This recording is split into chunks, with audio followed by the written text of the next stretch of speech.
Dapat kasi hindi ka pumayag na umalis si Laila para hindi ka nahihirapan. Ang hirap pa naman pag magkalayo yung mag-asawa. Baka mamaya makahanap na ng iba doon si Laila. Hindi magagawa sa akin ni Layla yun kasi mahal niya kami. Sige Masong, pasok muna ako sa loob.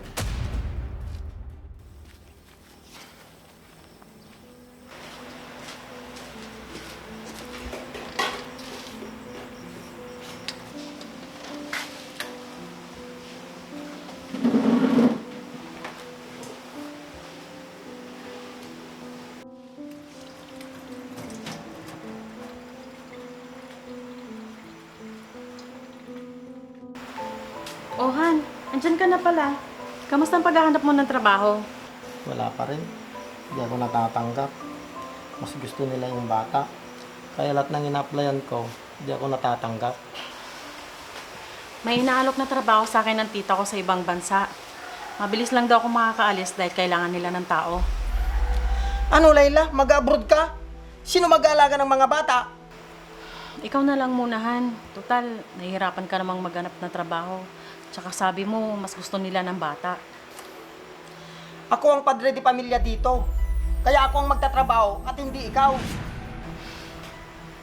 Masong naman, yan ba ang iniisip mo? Wala tayong kakainin kapag hindi ako gagawa ng paraan. Hindi ko alam kung paano alagaan ng mga bata. Alam mo naman na sanay akong nandyan ka. Gagawin ko to para sa pamilya natin at sa mga bata. Hindi natin alam kung kailan ka makakahanap ng trabaho o makakahanap ka pa ba. Di nga ako sanay na wala ka.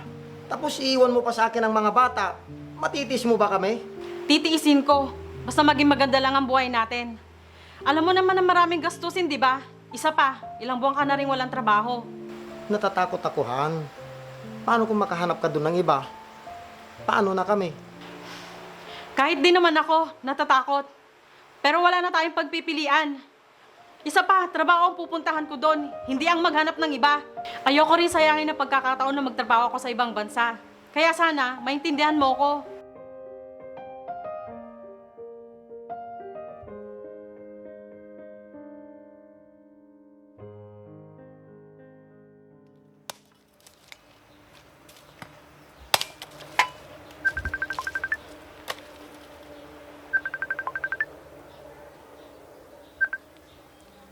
Hello, Han. Kumusta, Han? Pasensya ka na kung hindi ko nasagot yung tawag mo kagabi. Napagod kasi ako sa gawaing bahay. Ang sipag naman ng asawa ko. Kamusta ang mga bata? Hinatid ko na sila sa eskwelahan kanina. Parati ka nga tinatanong sa akin. Namimiss ko na kayo ng mga bata.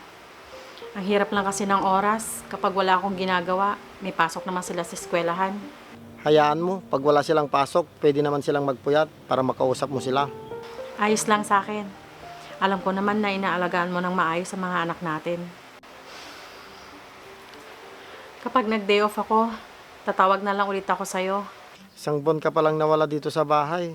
Pero sobrang miss na kita. Ako rin naman. Pero kailangan nating magtiis para sa kinabukasan ng mga anak natin. Basta, huwag ka masyadong magpapagod dyan At kumain ka sa tamang oras. Oo naman. Kayo rin dyan. Kapag may gustong kainin ng mga bata, lutuan mo sila. Gumagaling na ako maglutuhan. Mabuti kung ganon. Basta, pag uwi ko dyan, patitikimin mo ako ng luto mo ha. Siyempre naman. Dati, ikaw lang nagluluto dito sa bahay. Kaya pag uwi mo, ipagluluto kita kahit anong pagkain pa yan. Sige Han, tatawag na lang ulit ako. Mag-iingat kayo dyan. Sige Han, mag-iingat ka din dyan.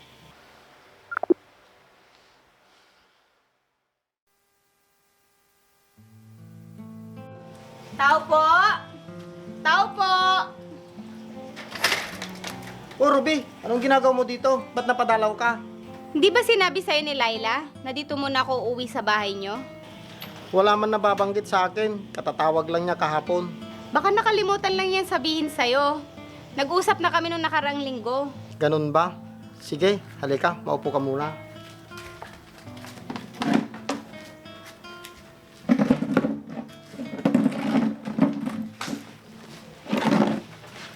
Mukhang pagod ka. Gusto mo bang kumain? Hindi na. Kumain na ako sa karinderya kanina. Saglit lang, Ruby. Bakit ka nga pala nandito? Mas malapit kasi yung trabaho ko dito eh. Nakausap ko na si Pinsan. Sinabi sa akin kung gusto ko daw dito muna tumira.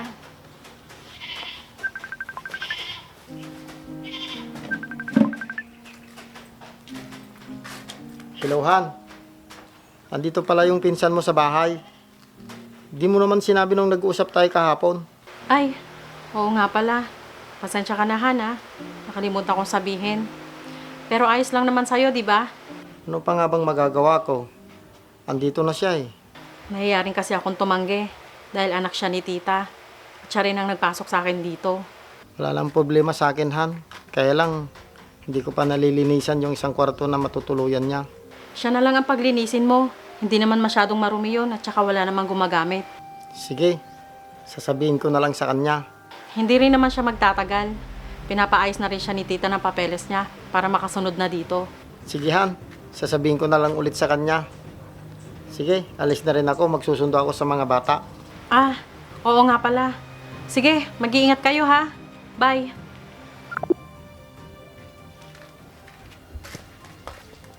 Si Pinsan ba yung tumawag? Oo. Nakalimutan niyang sabihin sa akin kahapon na pupunta ka ngayon dito. Si Pinsan talaga, masyado makakalimutin. Ikaw na lang hindi niya nakakalimutan. Magkakasundo pala tayo. Halika, tuturo ko sa'yo yung kwarto mo kung saan. Sige.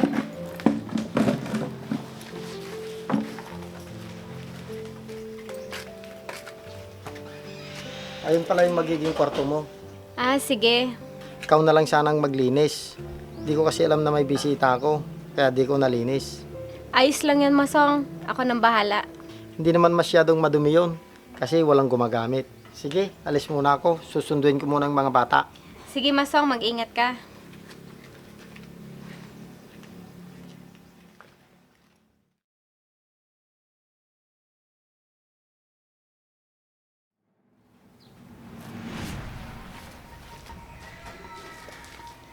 Masong, nasan pala yung mga bata?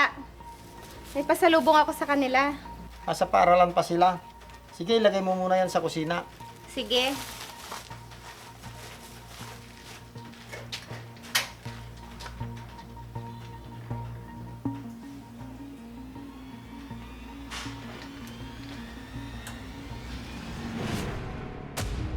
Ano ba yan, Masong? Masyado ka magugulatin. Siguro dahil sa kaiinom mo ng kape. Nagulat lang kasi ako sa'yo. Akala ko pumasok ka na dun sa loob. Oo, pumasok ako. Nilagay ko lang yung dala ko. Huwag ka na kasi masyadong tulala. Masyado mong iniisip si Laila. Di mo rin kasi malis sa akin ang mag-isip. Lalo na't magkahiwalay kaming dalawa. Dapat kasi hindi ka pumayag na umalis si Laila para hindi ka nahihirapan. Ang hirap pa naman pag magkalayo yung mag-asawa. Baka mamaya makahanap na ng iba doon si Laila. Hindi magagawa sa akin ni Layla yun, kasi mahal niya kami. Sige, Masong. Pasok muna ako sa loob.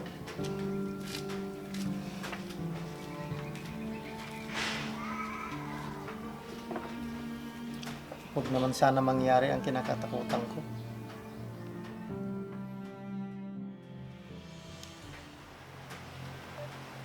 Ba't kaya di ko matawagan si Layla?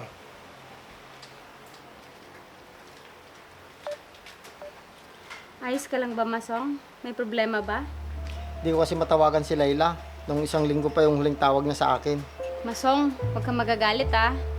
Pakiramdam ko, may ibang lalaki na doon si Laila. Paano mo yan nasabi, Ruby? Hindi naman ganong klaseng babae si Layla. Huwag mo masamain yung sinabi ko. May nakapagsabi kasi sa akin na may nakakita daw kay Laila na may kasamang ibang lalaki. Sino nagsabi sa'yo niyan? Sigurado ako sinisiraan lang yung asawa ko. Hindi ako magagawang lokohin ni Layla. Hindi niya magagawa sa akin yun.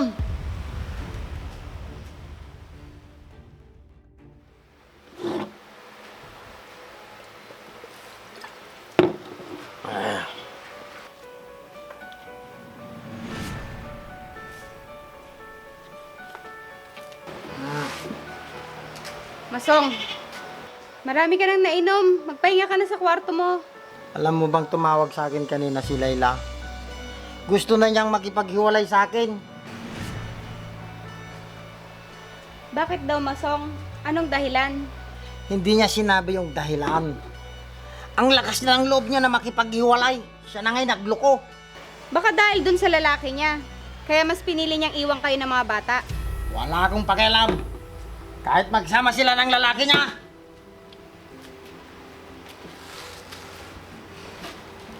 Nandito pa naman ako, Masong. Kaya ko kayong alagaan ng mga bata.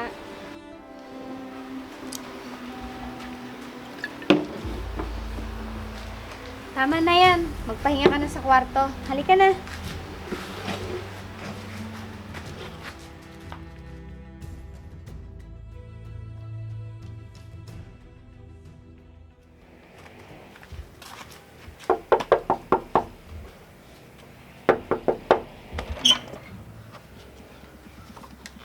Laila? Ruby? Anong ginagawa mo dito? Layla, Asan ang mga bata? bakit mo sila hinahanap? Wala ka ng karapatan sa kanila kasi mas pinili mo yung lalaki mo. Anong pinagsasasabi mo? Puro trabaho lang ang ginagawa ko sa ibang bansa. Kaya, anong lalaki ang pinagsasasabi mo? Huwag mo nang itanggi, Layla. Kaya ka nagkipaghiwalay sa akin kasi mas pinili mo ang lalaki mo kaysa sa amin. Pwede ba, Masong? Hindi ako nagpunta rito para makipagtalo sa'yo. Kaya ako pumunta rito para kunin ang mga anak ko. Hindi mo sila makukuha sa akin. Pagkatapos mo kaming lukuhin, sa tingin mo, sasama pa sila sa'yo? Hindi ako nagloko, Masong. Ikaw! Kaya wag mong ipasa sa akin ang pagkakamaling hindi ko naman ginawa. Hindi kita niloko, Layla. Kahit kailan, hindi ko magagawa yon.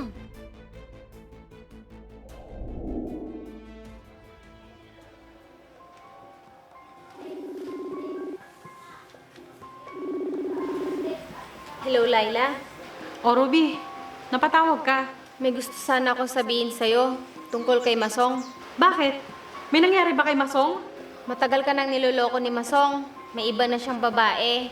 At yung pinapadala mo, ginagastos lang niya sa babae niya. Totoo ba yung sinasabi mo, Ruby? Hindi magandang biro yan. Oo, Laila. Magsisinungaling pa ba ako sa'yo? Nag-aalala lang ako sa'yo at sa mga pamangkin ko. Kakausapin ko na lang si Masong tungkol dyan. Naku, wag na. Sigurado ako, hindi aamin yun sa'yo. Baka ilayo lang niya yung mga pamangkin ko. Sige, Ruby. Salamat.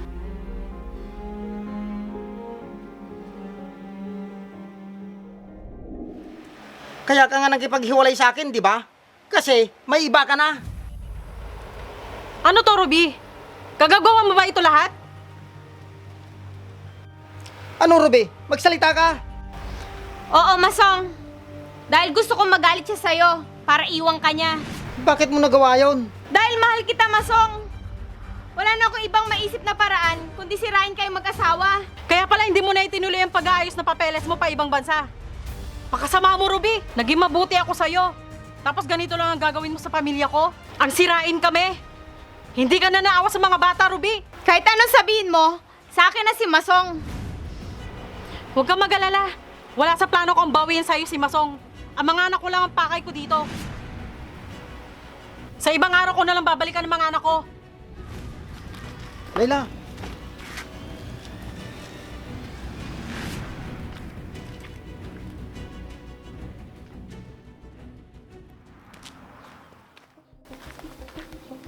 Layla? Layla? Ano ba, Masong? Layla, pwede ba tayong mag-usap saglit? Ano ba kasing sasabihin mo sa akin? Gusto ko sanang humingi ng tawad sa'yo. Sana hindi ako naniwala kaagad sa sinabi ni Ruby. Masong, pareho lang tayong nagkamali. Wala tayong dapat ibang sisihin, kundi ang mga sarili natin. Masyado lang tayo nagpadala sa mga emosyon natin. Nakalimutan nating maniwala at magtiwala sa pagmamahala na meron tayo. Gusto kong malaman mo na walang namagitan sa amin ni Ruby. At matagal nang hindi nakatira sa bahay. Dumadalaw lang siya kasi namimiss lang daw niyang mga bata. Hindi ko alam, may nararamdaman pala siya sa akin. Pwede pa naman nating ayusin ang lahat. Maaari pa tayong maging buo ulit. Mahal pa rin kita, Layla. Hindi magbabago yon. Unahin muna natin ang kapakanan ng mga bata. Sila kasi ang naapektuhan sa mga nangyari. Naiintindihan ko.